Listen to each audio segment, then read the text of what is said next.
이제 반도체 수출이 사상 처음으로 월 300억 달러를 돌파했습니다. 그래서 3월 한 달에만 328억 달러어치를 팔았어요. 4월 전체 수출도 859억 달러로 이 4월 기준 역대 2위를 찍었고요. 무역수지 흑자는 15개월 연속입니다. 숫자만 보면 지금 한국 수출은 황금기처럼 보여요. 그런데 저는 이 숫자를 보면서 오히려 불안해졌거든요. 왜냐면 이 숫자 뒤에서 조용히 벌어지고 있는 일이 있기 때문입니다. 중국이 황산 수출을 전면 금지했어요. 올해 5월부터요. 탄산 리튬 가격은 올해 초 대비 40% 이상 폭등했고요. 중국은 4월에 외국 기업을 자기들 마음대로 조사하고 제재할 수 있는 법까지 만들었습니다. 한마디로 지금 한국 수출 호황은 진짜 호황이 아닐 수 있어요. AI 수요라는 파도가 워낙 세서 물이 올라온 것처럼 보이는데 그 파도 아래에서 배 밑바닥에 구멍이 뚫리고 있는 상황이거든요. 오늘은 이 구멍이 얼마나 크고 어디에 뚫려 있는지를 짚어드리겠습니다. 결론부터 말씀드리면 핵심은 세 가지입니다. 첫째, 중국이 자원을 무기로 쓰기 시작했다는 것. 둘째, 법과 제도로 한국 기업을 옥죄기 시작했다는 것. 셋째, 지금 반도체 호황이 이 위기를 가리는 착시 효과를 만들고 있다는 것. 공급망 1차 충격은 기억하시죠? 2020년 코로나 때 중국 공장이 멈추면서 자동차 부품이 없어서 차를 못 만들던 그 상황이요. 그건 외부 충격, 즉 전염병이라는 예외적 사건 때문이었어요. 그런데 지금 벌어지는 2차 충격은 달라요. 이건 의도된 충격입니다.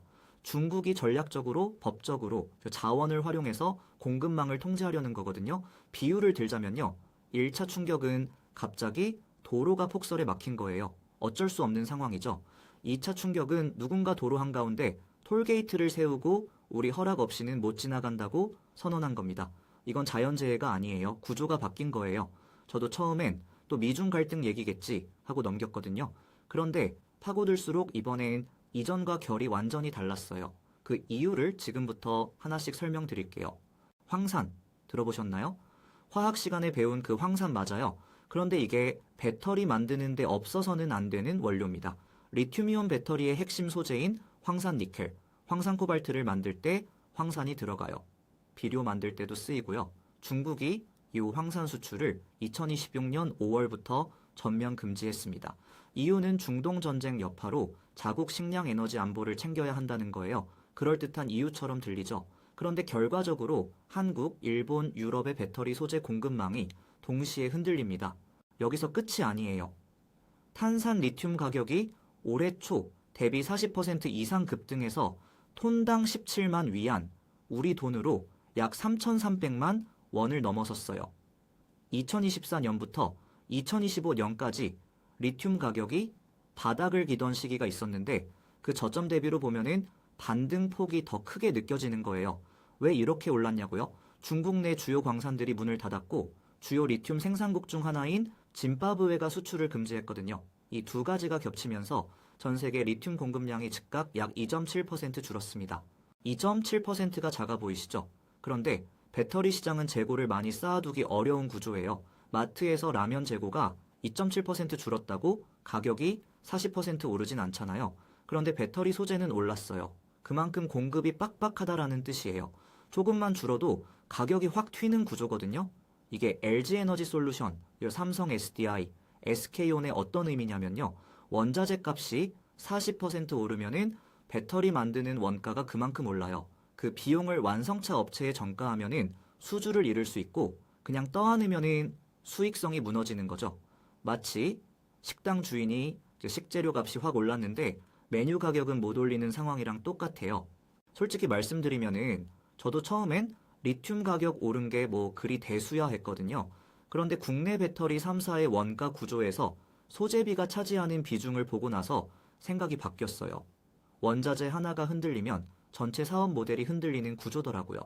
국내 소재 업체들이 이 문제를 해결하려고 LFP 배터리 소재를 국산화하는 작업을 하고 있어요. LNF 같은 회사가 2026 연말 양산을 목표로 하고 있는데요. 문제는 지금 이 순간이 공백 구간이라는 거예요. 국산화가 완성되기 전까지는 중국 소재에 의존할 수밖에 없는 시간이 있는 거거든요. 그 공백 기간 동안 중국이 공급을 쥐고 있는 거예요. 두 번째 핵심입니다. 이건 더 무서운 얘기예요. 2026년 4월 7일 중국이 산업 공급망 안보 규정이라는 법을 발효시켰어요. 이름만 들으면은 중국 내부 규정 같죠? 그런데 핵심 내용은 이겁니다. 중국 공급망을 위협한다고 판단되는 외국 기업을 조사하고 제재할 수 있다. 여러분이 중국에 공장을 운영하고 있다면 어떻게 하겠어요? 저라면은 이 법을 보는 순간 식은땀이 날 것 같아요. 삼성전자는 중국 시안에 낸드 플래시 공장이 있어요. SK 하이닉스는 우시에 디램 공장이 있고요. 이 공장들이 중국 생산에서 차지하는 비중이 작지 않아요. 그런데 이 새 법에 따르면 중국 당국이 이 회사가 우리 공급망에 위협이 된다고 판단하는 순간 조사에 들어갈 수 있어요. 미국의 반도체 수출 통제를 따르다 보면은 중국 입장에서는 공급망을 위협하는 행위로 해석될 수 있는 거거든요. 비유하자면요.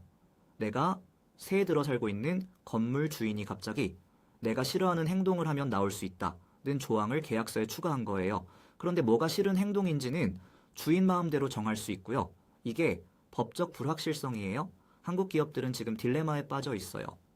미국 규제를 따르면은 중국 시장과 중국 공장이 위험해지고 중국 눈치를 보면은 미국 제재를 받을 수 있거든요. 산업계 관계자는 이렇게 표현했어요. 지금 한국 기업들은 미중 사이에서 줄타기를 하는 수준이 아니라 생존 전략 자체를 다시 짜야 하는 상황이라고요. 과거 사드 보복 때 롯데마트가 중국에서 철수한 거 기억하시죠? 그건 중국이 소비자 불매운동을 유도한 거였어요. 이번엔 법으로 제도화된 거예요. 감정적 보복이 아니라 시스템적 통제로 업그레이드 된 거죠. 잠깐 여기서 한 가지만 부탁드릴게요. 이런 내용을 꾸준히 받아보고 싶으신 분들은 지금 구독 버튼과 좋아요를 눌러주세요. 알림 설정까지 해주시면 새 영상이 올라올 때마다 바로 알려드릴 수 있어요. 세 번째 핵심입니다. 그리고 제가 가장 중요하다고 생각하는 부분이에요. 3월 반도체 수출이 328억 달러, 전년 대비 151% 성장, SK 하이닉스 영업이익률 72%, 삼성전자 분기 역대 최대 실적. 이 숫자들이 틀린 게 아니에요. 진짜예요. AI 반도체, 특히 HBM 수요가 폭발하면서 한국 반도체 기업들이 실제로 엄청난 돈을 벌고 있어요. BOFA는 2026년 HBM 시장 규모가 546억 달러, 전년 대비 58% 성장할 거라고 전망하기도 했고요. 그런데 이 호황이 바로 문제예요. 왜냐하면 이 숫자가 너무 좋다 보니까 그 아래에서 벌어지는 위기를 가려버리거든요. 한국 전체 수출에서 중국이 차지하는 비중이 19%예요. 최대 교역국이죠. 그런데 중국 로컬 기업들이 빠르게 기술을 따라오고 있어요. 반도체, 배터리, 디스플레이, 심지어 화장품까지요. 화웨이는 자체 칩 설계를 늘리고 있고 CATL은 LFP 배터리로 전 세계 시장 점유율을 키우고 있어요. 한마디로 한국의 고객이었던 중국이 경쟁자로 바뀌고 있는 거예요. 예전에는 한국이 중간재를 만들어서 중국에 팔면 중국이 그걸 조립해서 세계에 파는 구조였어요. 한국은 재료 납품업체, 중국은 최종 조립 판매 업체였던 거죠. 그런데 중국이 이제 재료도 자기가 만들겠다고 하는 거예요. 납품처가 사라지는 거잖아요. 전문가들은 2026년을 한중 경제관계의 결정적 변곡점으로 봐요. 중국이 기술 자립에 성공할 경우 한국의 최대 강점이었던 중간재 수출 구조 자체가 흔들릴 수 있다고요. 지금 반도체 호황은 AI라는 특수 수요 덕분에 일어난 거예요. 이 수요가 지속될 수도 있지만 그 수요를 중국 기업이 채우기 시작하면 어떻게 될까요? 그 시나리오가 먼 미래 얘기가 아니에요. 저도 처음엔 328억 달러 수출이면 걱정할 게 뭐가 있어 싶었거든요. 그런데 이 숫자가 착시라는 걸 알고 나서는 오히려 더 긴장이 됐어요. 잘 나갈 때 준비를 못하면 상황이 바뀌었을 때 대응이 늦어지니까요. 자, 그렇다면은 한국이 손 놓고 있는 건 아니죠. 수출 데이터를 보면은 흥미로운 숫자가 있어요. 올해 4월 아세안 수출이 전년 대비 64% 증가했어요. EU 수출도 5개월 연속 늘고 있고요. 중국 의존도를 줄이고 다른 시장으로 분산하려는 움직임이 실제로 숫자로 나타나고 있는 거예요. 한국 정부도 수출 전략 품목을 반도체 중심에서 화장품, 식품, 콘텐츠, 바이오로 넓히는 작업을 하고 있어요. 이게 단순한 트렌드 변화가 아니에요. 중국 리스크에 대한 현실적인 대응이에요. 배터리 소재 국산화도 진행 중이고요. 황산이나 리튬 같은 핵심 원자재를 중국에서 가져오는 게 아니라 국내에서 또는 중국 외 국가에서 조달하는 공급망을 만들려는 거죠. 다만 이 전환에는 시간이 필요해요. 아세안이 중국을 완전히 대체하려면은 갈 길이 멀고 배터리 소재 국산화도 2026년 말 양산 목표이지 지금 당장 가능한 게 아니에요. 비유하자면 지금 한국은 고속도로에서 달리면서 타이어를 바꾸는 상황이에요. 멈출 수는 없고 그렇다고 타이어를 안 바꿀 수도 없는 거죠. 중국이 자원이나 시장을 무기로 쓴 게 이번이 처음은 아니에요. 2010년에는 일본과 영토 분쟁이 붙자 히토류 수출을 40%나 줄였어요. 전자자동차 부품 원가가 급등했죠. 2016년에는 사드 배치에 반발해서 한국 관광, 유통, 화장품을 집중 타격했어요. 롯데마트가 결국 중국에서 철수했고요. 2020년 코로나 때는 중국 공장이 멈추면서 전 세계 부품 대란이 났어요. 그런데 이번은 이 모든 사례와 결이 달라요.